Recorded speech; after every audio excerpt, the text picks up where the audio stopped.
Social media. We all use it. But when does it cross the line? At what point is what you claim online cross over and become criminal?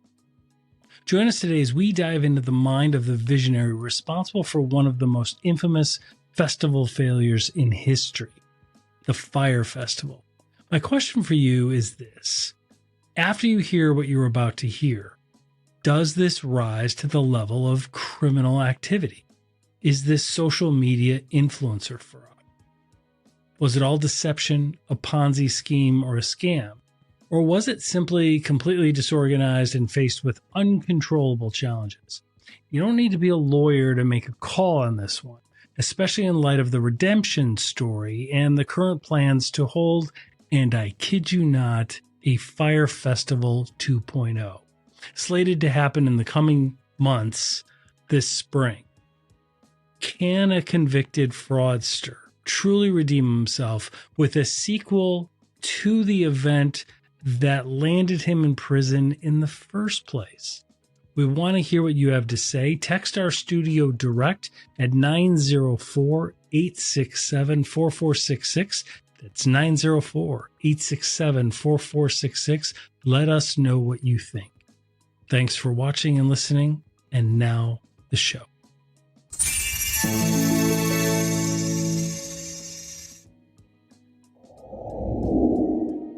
What if I told you that a single Instagram post from Kendall Jenner cost $250,000 and helped create one of the biggest festival disasters in history? The Fyre Festival wasn't just a failed event. It was a masterclass in social media deception and fraud. And the crazy thing is that $250,000 post was just the tip of the iceberg. They spent millions on influencer marketing without disclosing any of it was paid advertising. The event was promoted on Instagram by Kardashian family socialite Kendall Jenner, who was paid $250,000 and has since deleted the post. Bella Hadid, Emily Ratajkowski, Hailey Baldwin, Elsa Hosk, Chanel Iman, Lais Ribeiro, Alessandra Ambrosio, Shanina Sheikh, Nadine Leopold, Rose Bertram, Giselle Oliveira, Hannah Ferguson, and other niche actresses and media personalities. Scheduled for 2 weekends in April and May 2017, the event sold day tickets at prices from $500 to $1,500 US, and VIP packages, including airfare and luxury tent accommodation, for $12,000 US. Customers were promised accommodation in modern, eco-friendly geodesic domes and meals from celebrity chefs. The final advertised lineup was for 33 artists. Ratajkowski was reportedly the only actress or model to use the hashtag ad, but has also since deleted the post. Only later was it reported that Jenner and the others had been paid to make the posts, something they were required under federal law to disclose. Yep. Saw that. The Federal Trade Commission later even explained that the ad only works at the beginning of paid post, and that the hashtag alone itself is not a sufficient disclaimer. Hadid acknowledged participating in the promotion and apologized. 31. Baldwin revealed that she donated her entire payment to charity after seeing the aftermath of the event. 32. You know what's fascinating about the whole thing? Billy McFarland and Jay Rule managed to convince people to spend up to $12,000 per ticket, based almost entirely on Instagram posts and FOMO marketing. That's right. And they were selling this dream of luxury villas and gourmet meals on Pablo Escobar's private island, which wasn't even true. McFarland also founded a card company called Magnesis, which promised members paying an annual $250 fee that they could unlock their cities and take their lives to the next level, including private members-only concerts, tastings with notable chefs, and exclusive art previews at top galleries. The Washington Post reported that some of those benefits never materialized or were far from what was advertised. And speaking of that island, the whole thing started falling apart when McFarland couldn't stop bragging about the Pablo Escobar connection, which violated their agreement with the actual owners of Norman's Cay. So they lost their original location and had just a few months to basically build a luxury festival from scratch on a different island. I mean, what could possibly go wrong? Well, according to the professional festival consultants, they approached everything. These experts told them it would need at least $50 million and an extra year of planning to pull off what they were promising. But instead of listening to that advice, McFarland literally started Googling how to rent a festival stage. That's like trying to perform surgery after watching a YouTube tutorial. The financial side was even more outrageous. They convinced people to load about $2 million onto these special RFID payment bracelets for the cashless festival, and then used 40% of that money to pay off a short-term loan. Reports from the festival mentioned various other problems, such as the mishandling or theft of guests' baggage, no lighting, an unfinished gravel lot, a lack of medical personnel and event staff, no cell phone or internet service, insufficient portable toilets, no running water, and heavy-handed security.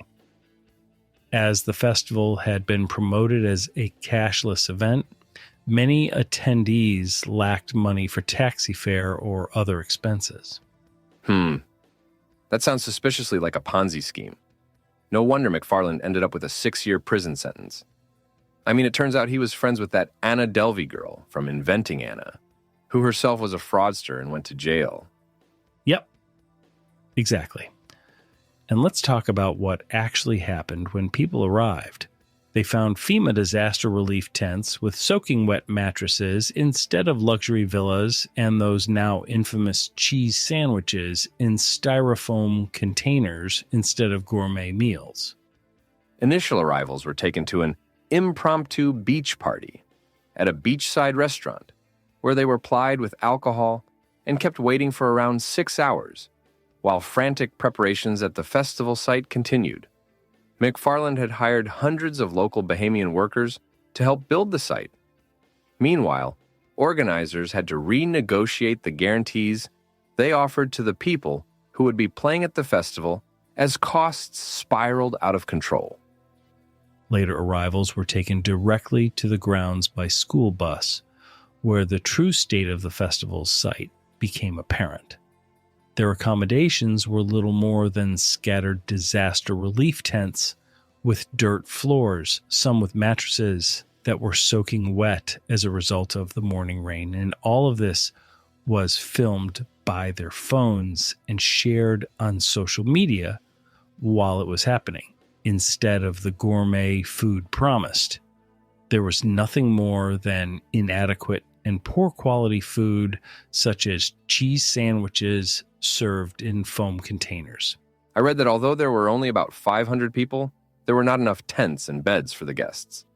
Attendees were unable to leave the festival for the nearby Sandals resorts, as it was peak season, with almost every hotel on Great Exuma already fully booked for the annual Exuma Regatta. Around nightfall, a group of local musicians took to the stage and played for a few hours. This was the only performance to actually occur. In the early morning, it was announced that the festival would be postponed, and the attendees would be returned to Miami as soon as possible. Billy McFarland has shown a disturbing pattern of deception, which resulted in investors and customers losing over $26 million in 2 separate fraud schemes, prosecutors said after Billy was arrested. As he had previously admitted, Billy McFarland did not deliver on his promises to his investors and customers. McFarland found out the hard way that empty promises don't lead to jet-setting, champagne, and extravagant parties. They lead to federal prison. Prosecutors said McFarland repeatedly misrepresented the income of Fyre Media Inc. to investors, claiming his company made millions off of talent bookings that in reality made less than $60,000. He also told investors in the Fyre Festival they would have the rights to payouts from festival event cancellation insurance policies, though no insurance policy existed. Prosecutors had pushed for a 15-year prison sentence, but McFarland's attorneys asked for leniency, claiming he suffered from mental health issues. A representative for McFarland said in a statement later on Thursday that they were appreciative of the careful consideration of the court. Oh man, those cheese sandwiches became such a perfect symbol of the whole fiasco.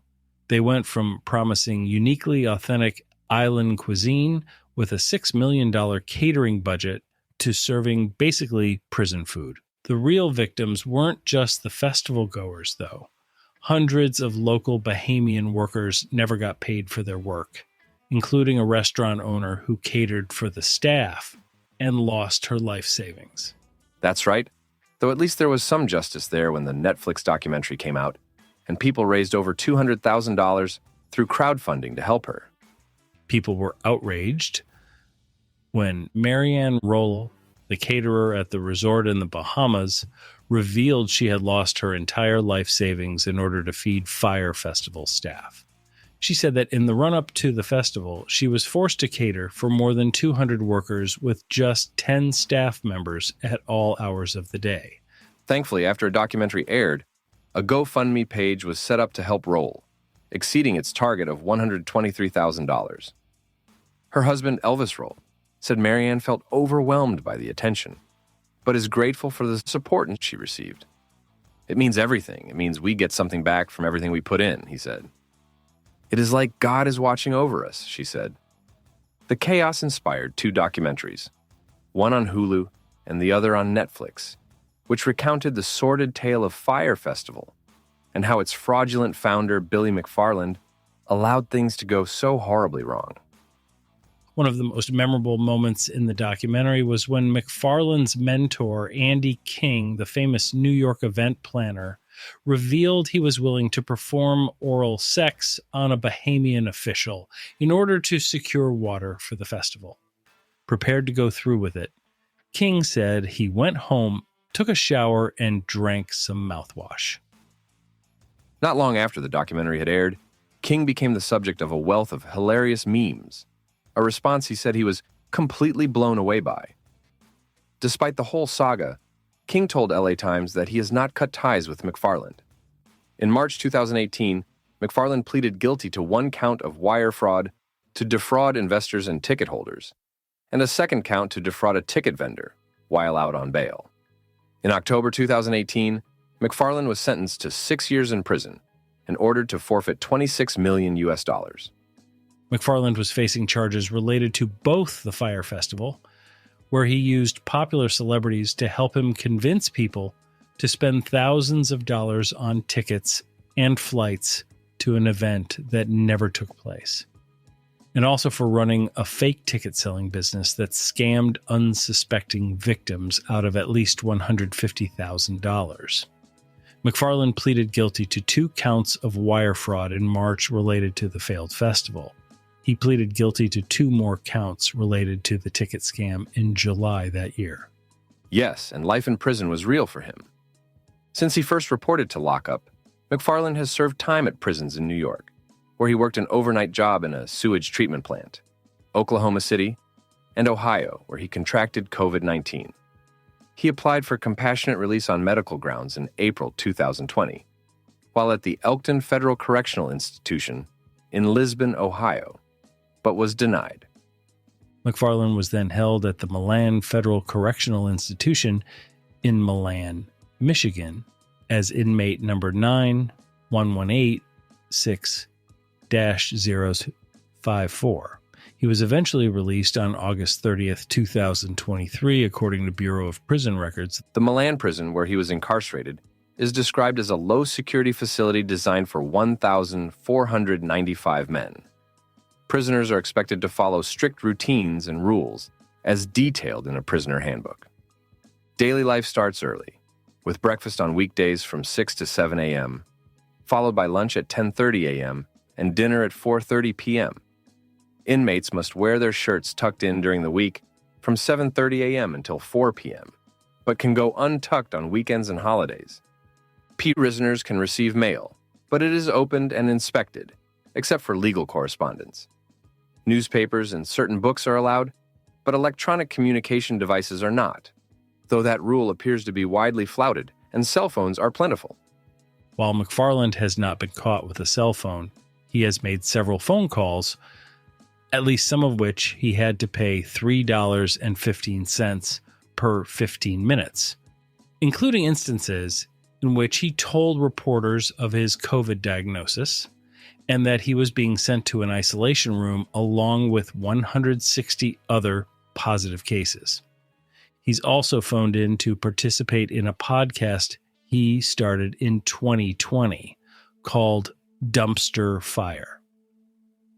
I was in the midst of a 3-month stint in solitary confinement, he said on the first episode. It was the hardest but most impactful period of my life. After authorities got wind of the podcast, McFarland was punished according to his attorney Jason Russo, who told Insider that McFarland was accused of violating a number of rules and was sent to solitary confinement for 90 days. Prison authorities later dropped all the administrative charges, except for one forbidding inmates from sharing commissary funds, Russo told the outlet. But this wasn't his first infraction behind bars. In the summer of 2019, McFarland was caught with a prohibited recording device. The Bureau of Prisons tells A&E True Crime that inmates possessing contraband is an ongoing problem that it fights on a number of fronts. The Bureau of Prisons continually evaluates and deploys as appropriate contraband detecting technologies, including walk-through metal detectors and whole-body imaging devices, a spokesperson says in an email. In addition, we have employed enhanced staffing patterns in high-security prisons, as well as strengthened internal security procedures. Life at Milan also includes jobs for physically and mentally able inmates, but prison officials would not comment on McFarland's assignment. Vocational and occupational training programs are based on the needs of the inmates, general labor market conditions, and institution labor force needs, the agency says. And unit leaders deciding on prisoners' job assignments take into consideration the inmate's capacity to learn, interests, requests, needs, and eligibility. Though the Fyre Fest debacle took place 8 years ago, McFarland remains a figure of public interest, having been showcased in multiple documentaries. McFarland was also friendly in real life with another notorious New York-based fraudster, Anna Sorokin, who also went by the name Anna Delvey. Sorokin was convicted in 2019 of grand larceny and theft of services for scamming high-end hotels and others out of about $275,000. In 2013, Sorokin lived rent-free place at McFarland's New York headquarters for his company, Magnesis. The card-based membership company, targeted to millennials looking for VIP perks, was also a scam. Oh, wait, I almost forgot. My research showed this gem. McFarland is reportedly writing a self-published memoir with a working title of Prometheus, the God of Fire, according to New York Magazine. But the book has yet to come out. On May 18, 2022, TMZ reported that McFarland was released from prison early, on March 30, 2022. He was transferred to community confinement, where he is expected to stay until August. In an interview with Good Morning America that aired on November 4, 2022, McFarland apologized to those affected by his fraudulent actions. I need to apologize, and that is the first and the last thing that needs to be done, McFarland said. I let people down. I let down employees. I let down their families. I let down investors. So I need to apologize. I'm wrong, and it's bad. McFarland has an estimated $26 million in restitution he needs to pay investors, vendors, and concert-goers of Fyre Festival. McFarland revealed he plans to launch a venture called PYRT, though details haven't been made public yet, but understands he'll need to earn back trust. I hope I continue to change for the next 40 years, he said, so I'm certainly not done changing yet.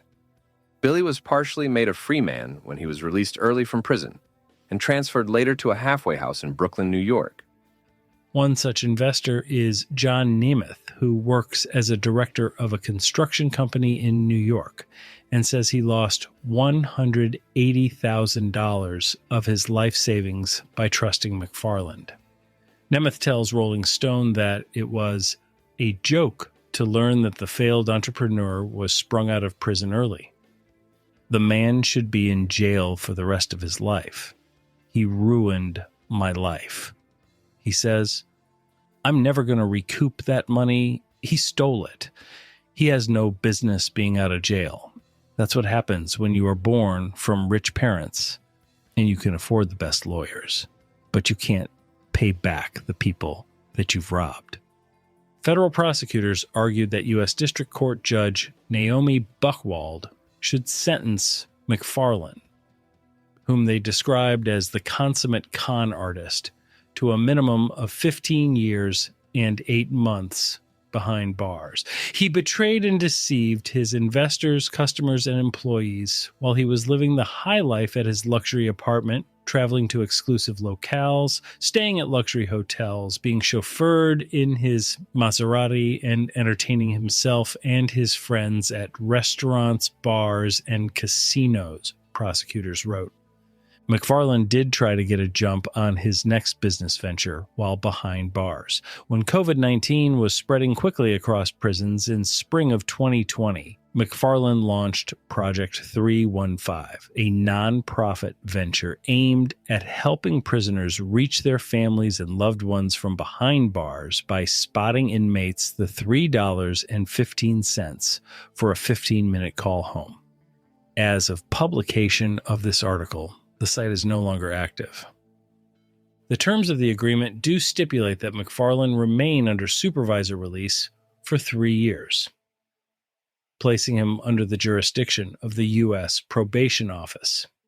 He is required to check in with a probation officer regularly. Also under the deal, McFarland is required to work at least 30 hours per week at a lawful type of employment, unless the probation officer excuses you from doing so. Stay with us. We'll be right back. Imagine setting yourself apart from the competition because your organization is always secure, always available, and always ahead of the curve. That's NetGain Technologies, your Total One source for cybersecurity, IT support, and technology planning. Picture picking up the phone and having decades of technology and cybersecurity expertise on the other end, like a bat phone, but with a team of specialists ready to make your business faster, easier, and more profitable. Contact NetGain today at 844-777-6278 or reach out online at netgainit.com. That's netgainit.com and get ahead of your competition today.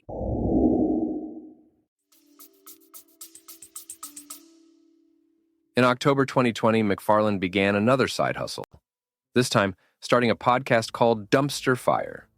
At long last, the uncensored, complete story of Fyre Festival, with Billy McFarland and many others, read the description. But after 8 episodes, the plan was derailed when McFarland was put in solitary confinement for 90 days for his involvement in the short-lived podcast. Prior to his stint in solitary confinement for the secret podcast, McFarland was busted for a significant disciplinary action in 2019, according to Airmail, when New York prison officials found he had smuggled in a recording device that was hidden inside a pen. He was reportedly given 40 days in solitary confinement for the infraction. While McFarland's attorney says he's focused on paying back his victims, the government has already shown signs of doubting his commitment to making amends, according to Airmail. The entrepreneur had been approached by both Netflix and Hulu to appear in their rivaling documentaries about the shit show of a festival when McFarland allegedly tried to hustle Netflix director Chris Smith out of $250,000 to be interviewed for the project. When Smith turned him down, McFarland countered for $125,000. McFarland eventually went with Hulu, whose co-director Jenner First said McFarland was paid much less than $250,000. But none of the money McFarland earned from participating in the documentary ever found its way to his victims, Airmail reported. And some 277 ticket holders who thought they finally came to an end of their legal battle with Fyre Festival organizers last year when they reached a $2 million settlement agreement, later learned their expected $7,200 payout would actually be closer to $280. The festival's bankruptcy trustee told a New York court that payout would have to be drastically reduced because it only had $78,000 in its coffers, after setting aside a remaining $1.1 million for accountants and legal costs. You know what's absolutely mind-blowing? McFarland is now trying to do it all again. He's announced Fyre Festival 2 for 2024, and the first batch of tickets apparently sold out within a day. Scheduled to run from April 25th to April 28th next year, Fyre Festival 2 will take place on a privately owned island off the coast of Mexico. And despite only being months away, the festival has not yet booked any artists. Still, in an interview with NBC News, McFarland insisted that Fyre Festival's sequel won't be a repeat of its first act. For starters this time round, he claimed that he has hired a festival production company to handle the stages and the bathrooms and all the stuff that I clearly don't know how to do. McFarland didn't name the production company, but in a separate interview with the Wall Street Journal, he said that it has bought a 51% stake in the Fyre Festival's parent company, Fyre Media. The presale tickets listed on the Fyre Festival 2 website would add up to nearly $1.2 million if they all sell. Festival passes start at $499 and are set to eventually reach $7,999. Plus, he is offering $200 hoodies and other merchandise, including hats and sweatpants. But that doesn't mean he'll get to keep all that cash for himself. McFarland may be free of his prison sentence, but he is not free of his debt to the people he fleeced.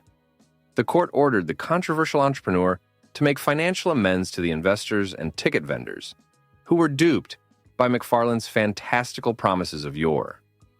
That means McFarland is forced to fork over a portion of any money he makes, including the speaker's fee he earned on his trip to Germany, although exactly how much remains unclear. McFarland's lawyer, Jason Russo, has previously said that his client is committed to repaying the roughly $26 million he owes for his crime. Any new projects that he does become involved in will be done solely for the purpose of generating the restitution for paying back his victims, Russo said. In a post on X, the platform formerly known as Twitter, McFarland explained that all presale ticket revenue for the upcoming festival will be held in escrow until the final date is announced. Jennifer Taub, author of the book The Big Dirty, about white-collar crime, and a professor of law at Western New England University School of Law, told NPR she teaches a section of her class on McFarland. "It's really hard to understand what's going on here," Taub said after watching the YouTube video in which McFarland claims that he has signed a deal with a production company to put up a Broadway musical version of the Fyre Fest saga. He also discloses that he has partnered with the biggest and best TV companies in the world to produce a documentary called After the Fire. He's trying to make it look like you buy the tickets and it'll be a great event, but it's unlikely he will have the funds to pay A-lister stars to perform at the festival based on the ticket sales, Taub said. "Where's that money supposed to come from?" She added, "This is looking a lot like a Ponzi scheme." Like Levine, Taub speculated that prosecutors are keeping a close eye on McFarland's new money-making scheme. She listed a slew of concerns they might have. You'd want to see where the money is going. Is he putting this into bank accounts? Is he paying people back with it? Is he paying for his new shoes? Is he drawing a salary from it? Another thing prosecutors are likely watching is the nature of the language of McFarland's advertising. And so far, Taub said, he's doing a good job of avoiding potential accusations of fraud. When I look at the website, he's really not saying much. He's not promising much. He's just saying he's planning something, so buy tickets, she said. Indeed, there is little specific information on the site. The only real details are the cost of tickets and a date, December 6, 2024. But an asterisk next to it clarifies even that is not set in stone. McFarland manages to elude any description of what Fyre Festival 2 will entail or where in the Caribbean it will actually take place. There is no mention of music or specific artists. The only concrete detail is found under the description of what a Fyre Pass gets a buyer. 1 ticket to Fyre Festival 2, as well as immediate VIP access to Fyre events, experiences, and community. Well, that really shows how powerful the allure of exclusivity and social media hype still is, even after such a public disaster. The whole saga really exposed the dark side of influencer marketing. When you look at the numbers, 8 different lawsuits, $26 million in forfeited assets, and countless lives affected. It's amazing how much damage a few carefully crafted Instagram posts can cause. And yet, here we are, watching history potentially repeat itself. I guess some people really believe in second chances. Or maybe they just want to be part of the next viral moment, regardless of how it turns out. The legacy of Fyre Festival goes beyond just a failed music festival. It's become a cautionary tale about the power of social media influence and how easily people can be manipulated by the promise of an exclusive experience. Let's just hope this time around they at least have a better plan than Googling how to organize a festival. Great point. Thanks for joining and sharing this story with us, Chris. Well, that wraps this up. Thank you for joining us. We hope you enjoyed our episode. The next one is coming right up. We appreciate you making this an award-winning podcast and downloading on Apple and Spotify and subscribing to our YouTube channel. This is Cybercrime Junkies, and we thank you for watching.